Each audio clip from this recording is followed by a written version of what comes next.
राम राम भाइयों। भाइयों, सितंबर का महीना ख़त्म हो गया, बरसात जा चुकी। और अब बरसात जाने के बाद में लेसवा की देख रेख कैसे करनी है अपन को, क्योंकि जो लेसवा की मुख्य समस्या है वो तना ख़राब होना। ये इस तरह की मेरे पास कई भाइयों के कमेंट भी आए, फ़ोन भी आए। तो इसका सॉल्यूशन अक्टूबर में ही करना ज़रूरी होता है, क्योंकि अपन अगर बरसात के टाइम में करें और बरसात होती है ना, तो फिर कोई मतलब नहीं निकलता। तो अब बरसात जा चुकी, तो अब इसका समाधान अक्टूबर में करना पड़ता है।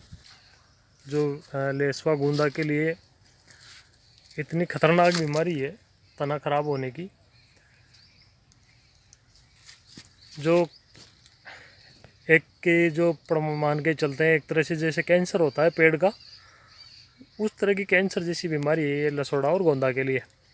इसमें क्या होता है, पेड़ कितना भी अच्छा हो, कितना भी बढ़िया पेड़ हो, ऊपर से उसका तना धीरे धीरे गलना शुरू हो जाता है, जैसे उसमें कोई घाव हो गया हो, और धीरे धीरे उसमें से रस निकलता है काला काला, और वो धीरे धीरे ख़राब होने लग जाता है। जब अपन को पता उसका तब चलता है जब एक दिन पेड़ अचानक धड़ाम से ज़मीन पे गिरता है ना, टूट के, तब अपन को पता चलता है कि अपने पेड़ में ऐसी कोई बीमारी थी। तो इस बीमारी का अपन समाधान भी करें और ज़्यादा खर्चा भी नहीं हो, क्योंकि एक दिन का काम तो है नहीं कि अपन महंगा कोई भी कीटनाशक वगैरह इस्तेमाल कर सकते हैं। बाकी अगर मान लो आप किसी भी खाद बीज एग्रो वाले के पास में जाओगे तो वहाँ इन चीज़ों का समाधान नहीं मिलता। वहाँ पर आपको महंगी से महंगे एक से एक कीटनाशक मिल जाएंगे, बाकी आपको नुकसान ही होगा, फ़ायदा नहीं होगा। तो अपन को ऐसा कोई काम नहीं करना जिससे फालतू पैसा खर्च हो, क्योंकि अपन को वही काम करना है जिसका 100% ये मतलब इलाज कामयाब हो और पैसा भी नहीं लगे। तो इसके लिए क्या करना है, जैसे मैं आपको तना दिखा देता हूँ। जैसे ये पेड़ है, इसमें क्या है, यहाँ से लेके और ऊपर तक 3 या 4 फीट की जो दूरी होती है तने की, उसमें ज़्यादा ये तना ख़राब होने की समस्या आती है। तो ये एक तरह से जैसे कोई घाव होता है ना, जैसे ये दिख रहा है, इस तरह से घाव होते पूरा पेड़ मतलब पूरा का पूरा तना ख़राब हो जाता है।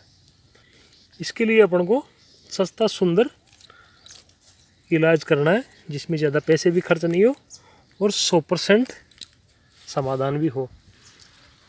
1 किलो चूना जो आता है, मकान की दीवारों पे लगाते हैं, 1 किलो चूना ले लिया, जिसमें साबुत आते हैं ना पत्थर की तरह, वो मोटे मोटे टंटे जिनको बोलते हैं, वो 1 किलो ले लिया। 1 किलो में 50 ग्राम नीला थोता ले लिया और उसको एक जगह पानी में डाल दिया।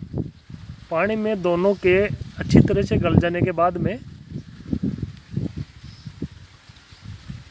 उनको हिला के और अच्छी तरह से मिक्स कर लेना है, जैसे अपन पेंट करते हैं दीवार पे, उस तरह से तैयार हो जाएगा। वो खराब जो भी ऊपर का तना है उसको खुरपी की मदद से हटाना है, और पूरा साफ करने के बाद में ब्रश से नीचे के तने जो ज़मीन से लेके और ऊपर तक पूरे में उसमें जैसे पेंट करते हैं उस तरह से जितना भी वो ख़राब है उसमें अच्छी तरह से अंदर ब्रश से लगा दें। लगाने के बाद में फिर कुछ नहीं करना है।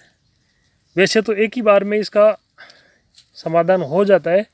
बाय द वे, अगर एक बार में नहीं हो तो दोबारा 10 से 15 दिन बाद में कहीं भी कोई थोड़ी बहुत सिचुएशन वापस से नज़र आए तो फिर दोबारा एक बार और लगा दो उसी तरह से, जहाँ से ख़राब हो वहाँ से साफ़ कर दो और वहाँ पर दोबारा लगा दो। ये सबसे बेस्ट फ्री का फॉर्मूला है। ज़्यादा पैसे वैसे खर्च करने की भी ज़रूरत नहीं है, क्योंकि ऐसे समाधान पैसों से नहीं होते। कई बार अपने देसी फॉर्मूले भी शानदार काम करते हैं इस तरह से। तो इस तरह से भाइयों, गुंदा की, लसोड़ा की ये समस्या एकदम कम पैसे में हमेशा के लिए निजात मिल जाएगी।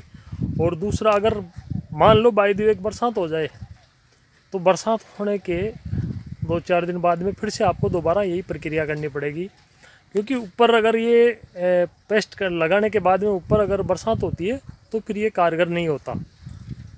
इसलिए इसके ऊपर बरसात होती है तो दोबारा से आपको फिर से वही चूना और नीला थोथा का दोबारा ब्रश की मदद से जैसे पेंट करते हैं वैसे पूरे तने के चारों ओर, नीचे ज़मीन से लेके और ऊपर लगभग 3 से 4 फीट तक जहाँ तक भी है वहाँ तक अच्छी तरह से करना होगा।